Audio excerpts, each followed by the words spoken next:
Anda menatap pintu kulkas tersebut untuk beberapa detik, dan dengan perlahan mulai mendekatinya. Begitu Anda buka pintu kulkas tersebut, Linda yang mendengar teriakan Anda langsung berlari menghampiri Anda di dapur. Ia melihat Anda terjatuh di lantai, dengan wajah pucat menatap isi kulkas tersebut. Lu kenapa? Lu gak apa-apa kan? Linda menatap ke arah kulkas yang terbuka lebar. Matanya basah dengan air mata yang terus mengalir. Raut wajahnya bercampur aduk dengan perasaan sedih dan ketakutan. Dewi, gak mungkin. Dewi. Di dalam kulkas tersebut, ternyata adalah jasad Dewi yang duduk di dalam kulkas dengan wajah pucat kebiruan, mata yang melihat ke atas, dan mulut yang terbuka. Jasadnya terlihat ia meninggal karena ketakutan akan sesuatu.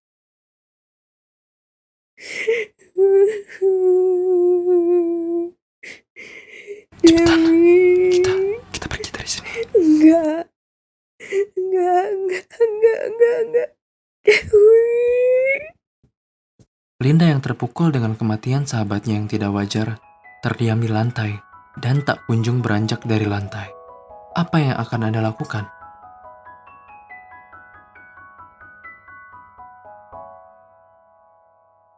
Sementara itu, di hotel yang tidak jauh dari rumah Kabin, Paman Tommy sedang meminum segelas wine di sebelah kolam renang, sambil mengenakan handuk kimononya. Seorang wanita mengenakan jas dan kacamata hitam datang menghampirinya. Mohon maaf mengganggu waktu bersantai Anda, Pak. Tapi Anda baru saja mendapatkan telepon dari keponakan Anda. Oh, Tommy. Tolong putar pesannya. Baik. Om Tommy, saya Linda, temannya Tommy. Saya mohon, tolong Om cepat datang dan jemput kami di rumah Kabin, karena kami semua dalam bahaya. Tolong. Apakah Anda ingin saya mempersiapkan kendaraan untuk ke sana? Keadaan hutan di sini sangat gelap. Kalau kita ingin menyelamatkan mereka, kita harus sampai di sana dengan selamat. Baik, Pak. Tommy, please, tolong baik-baik saja. Ketika Anda dan Linda sedang berada di dapur, Tommy yang sendirian di sofa hanya bisa terbaring dengan lemas. Ia menoleh ke arah dapur, namun tak satupun dari Anda, Linda, dan Dewi kembali. Tommy pun mulai khawatir, dan akhirnya memutuskan untuk beranjak dari sofa. Tommy mulai merasakan ada sesuatu yang aneh. Ia melihat ke bawah lantai, dan ia melihat banyak genangan darah di sekujur lantai ruang tamu. Ia ingin berkata-kata, namun suaranya hilang seperti orang bisu. Ia mencoba untuk berbicara, namun tak sepatah kata pun keluar dari mulutnya. Suara kaki melangkah mulai terdengar.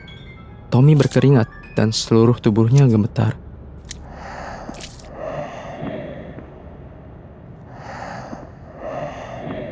Tommy memberanikan dirinya untuk menengok ke arah asal suara tersebut, dan ia melihat seorang wanita dengan rahang yang patah melebar ke bawah. Darahnya keluar bercucuran dari mulutnya. Hantu wanita itu menatap ke arah Tommy sambil perlahan mendekat. Tommy berniat untuk melarikan diri ke dapur, di mana Anda dan Linda berada. Namun, tanpa alasan yang jelas, Tommy tidak bisa mendekati dapur tersebut, walau seberapa jauh pun dia berlari. Tommy semakin panik. Ia membalikkan badan dan berlari ke arah jendela untuk keluar dari rumah kabin tersebut. Saat ia berhasil keluar, Tommy menapakkan kakinya ke teras kabin. Ia melirik ke sekitar sambil berusaha untuk menenangkan diri.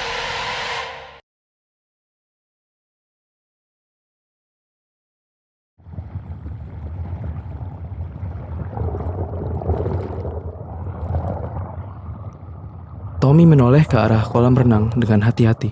Alangkah terkejutnya saat ia melihat isi dari kolam renang tersebut.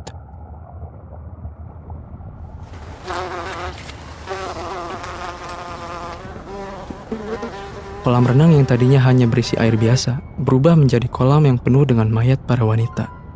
Tangan, kaki, kepala, dan bagian-bagian lain terpisah dari tubuhnya, bagaikan boneka maneki.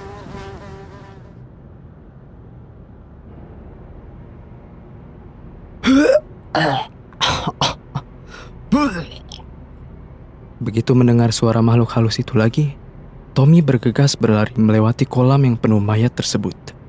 Namun, saat ia tengah berlari, ada makhluk berasal dari kolam renang tersebut menarik kakinya.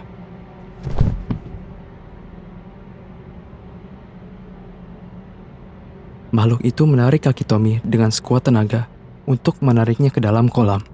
Sementara itu, makhluk yang mengejar Tommy dari rumah kabin tersebut masih berjalan perlahan menghampiri Tommy.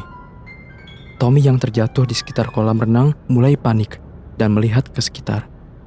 Ia melihat pot bunga yang tak jauh dari dirinya. Tanpa berpikir panjang, ia mengambil pot bunga tersebut dan memukul tangan yang menggenggam kakinya. Tommy segera melarikan diri setelah lepas dari cengkraman makhluk tersebut. Ia berhenti di depan pertigaan jalan, di mana makhluk-makhluk penghuni hutan datang dan menghampiri rumah kabin tersebut.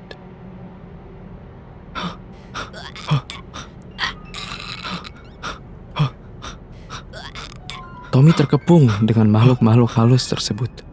Setetes air mata mengalir pada wajah Tommy dengan perasaan takut dan tak berdaya.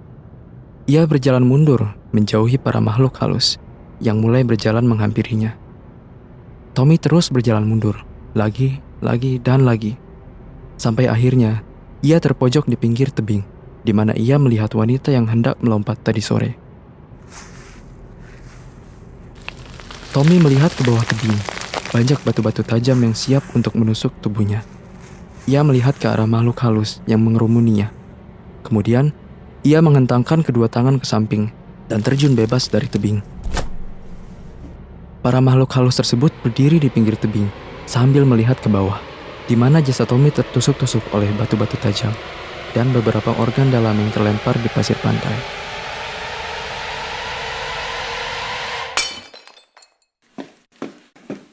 Anda tidak apa-apa, Pak? Iya ya, saya tidak apa-apa. Tangan saya cuma licin. Baik, Pak. Akan saya panggilkan pembantu untuk membersihkannya. Paman Tommy tidak berkata apa-apa. Ia hanya menatap ke dalam kolam renang di depannya. Namun, ia terlihat seperti melamun dan memikirkan sesuatu. Setelah beberapa saat, ia melihat ke arah jam dinding yang ada di ruangan.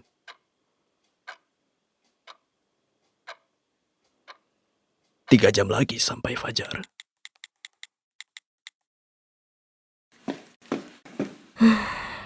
Apakah Anda memanggil, Pak? Buat persiapan yang saya butuhkan dan masukkan ke mobil. Kita akan berangkat ke kabin itu 3 jam lagi. Baik, Pak. Dengan agen 121. Dalam 3 jam, bos akan berangkat ke rumah kabinnya di dekat pantai. Mohon untuk segera mempersiapkan semuanya. Oh, shit. Rumah kabin itu. Oke, siap, laksanakan. Apakah ada lagi yang Anda butuhkan? Bunga. Kita perlu bunga. Kembang untuk orang mati. Maaf, tapi untuk apa Anda membawa bunga seperti ini? Paman Tommy menatap ke asistennya dengan tajam. Pandangannya terlihat sangat dingin dan nampak tak bermanusiawi. Asistennya pun hanya menundukkan kepala dan meminta maaf atas kelancangannya. Maaf atas kelancaran saya. Akan segera saya persiapkan bunga tersebut.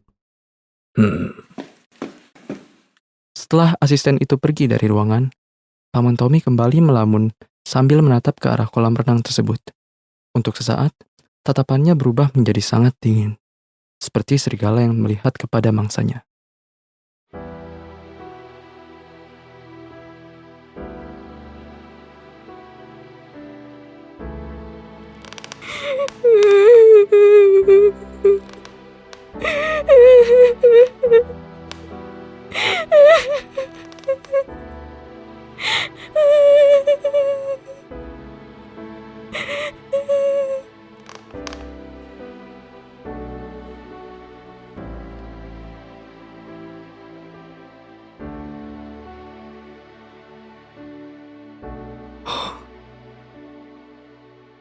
Ya udah, kalau emang lu masih mau di sini, gue keluar duluan ya.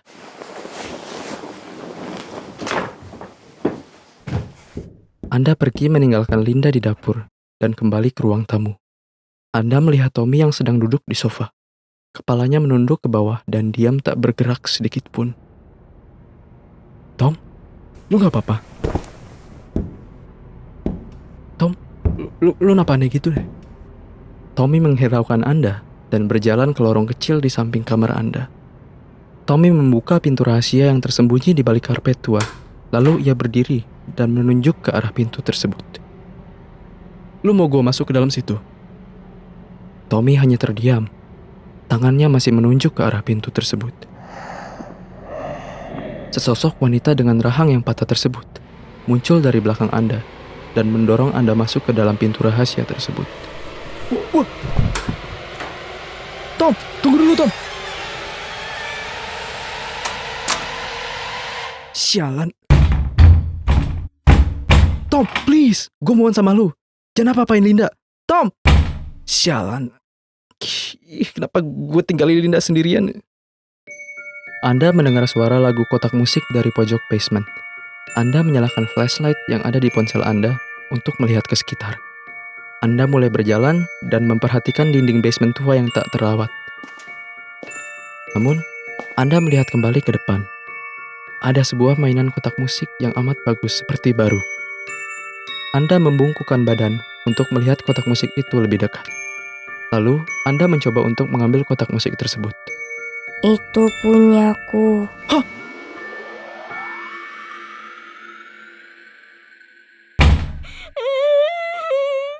Ampun Om, jangan siksa saya lagi. Siapa yang nyuruh kamu buat ngomong? Diam! Mas, kamu yakin gak sama aku? Kamu kan udah punya istri. Itu mah gampang. Kita ke rumah kabin yuk.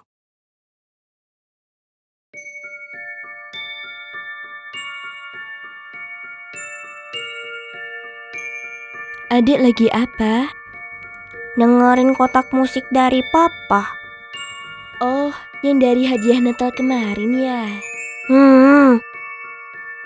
Ma, papa kapan pulang? Papa tuh kan orang sibuk, nak. Mungkin bulan depan. Oh gitu. Kamu udah gila ya, Mas? Aku ini istri kedua kamu. Beraninya kamu bawa wanita lain ke sini. Ini rumah kabin saya. Ya, suka-suka saya mau bos siapa aja. Biadab kamu, Mas. Biadab. Berani ya kamu nampar saya? Dasar perempuan murahan. Saya udah muak melihat kamu. Mati kamu.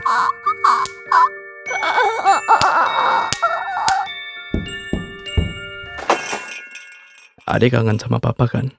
Yuk, kita main di ruang tamu.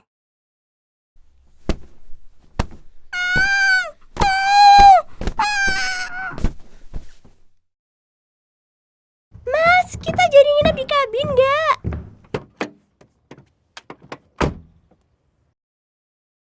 Sayang, kamu habis ngapain? Kok kemeja kamu ada darah-darah gitu? Sayang.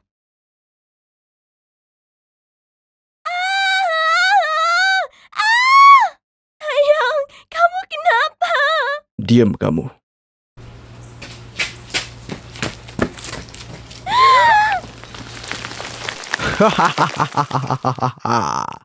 Lucu ya, kamu punya pilihan.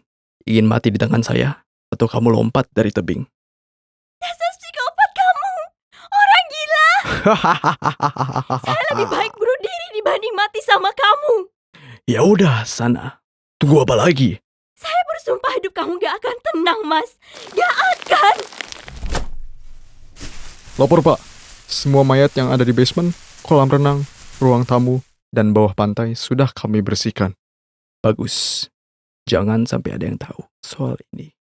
Baik Pak, silakan tanda tangan di berkas ini. Setelah melihat kejadian-kejadian yang terjadi di rumah kabin, muka Anda memucat.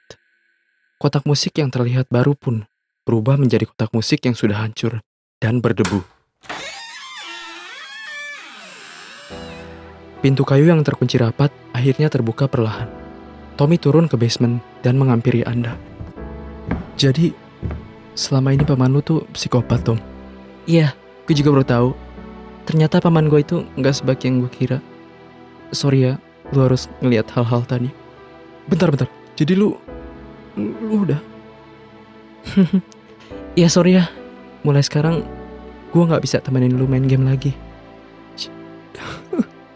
Kenapa sih Tom? Aku udah bilang jangan samperin tuh cewek. Dah, slow aja.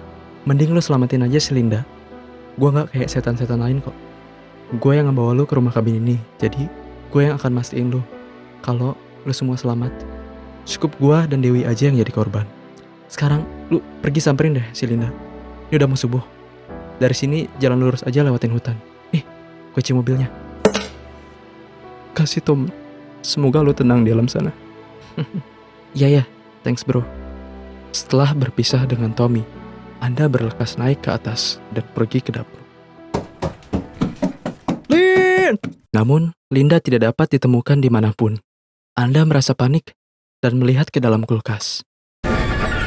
Anda terkejut karena jasad Dewi yang ada di dalam kulkas tersebut menghilang. Perasaan tidak enak menyelimuti diri Anda. Lalu Anda mengecek ke seluruh ruangan yang ada di rumah kabin. Namun, Linda masih tetap tidak ditemukan dimanapun. Wi, lu mau bawa gua kemana? Linda? Begitu Anda menghampiri suara Linda yang berasal dari teras, Anda melihat jasad Dewi yang nampak menyeramkan, menuntun Linda ke arah kolam renang yang penuh dengan sosok-sosok mistis. Lin!